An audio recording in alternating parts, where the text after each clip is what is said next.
Dispur press ক্লাবত অনুকম্পামূলক নিযুক্তিৰ পৰা বঞ্চিত প্ৰাৰ্থীৰ সংবাদমেল 2017 চনৰ পৰা চৰকাৰক অৱগত কৰি অহাৰ পাছতো আজিলৈ সমাধান হোৱা নাই বঞ্চিত প্ৰাৰ্থীসকলৰ সমস্যা 2021 চনত মুখ্যমন্ত্ৰী ডক্টৰ হিমন্ত বিশ্ব শৰ্মাই অনুকম্পামূলক নিযুক্তি প্ৰক্ৰিয়াত যিসকল বাদ পৰি ৰল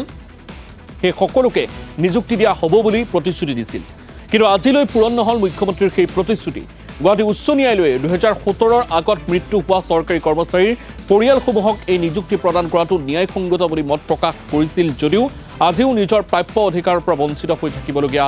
হৈছে ৰাজ্যৰ প্ৰায় 200টা পৰিয়াল সেই শীঘ্ৰে মুখ্যমন্ত্ৰীক বিষয়টো হস্তক্ষেপ কৰি নিযুক্তি প্ৰদানৰ দাবী জনাইছে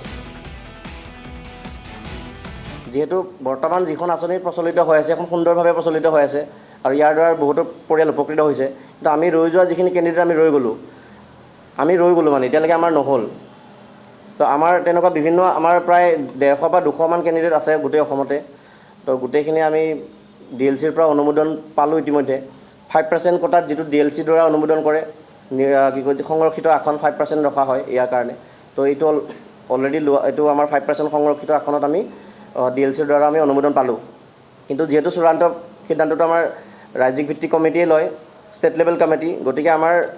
আমি এই বিষয়ে আমি এতিয়ালৈকে কোনো ধৰণৰ আমাক স্পষ্ট খবৰ আমাক এতিয়ালৈকে জনোৱা হোৱা নাই যে আমাৰ ষ্টেট লেভেল কমিটিৰ দ্বাৰা আমাৰ কি হ'ল কি নহ'ল গতিকে আমাৰ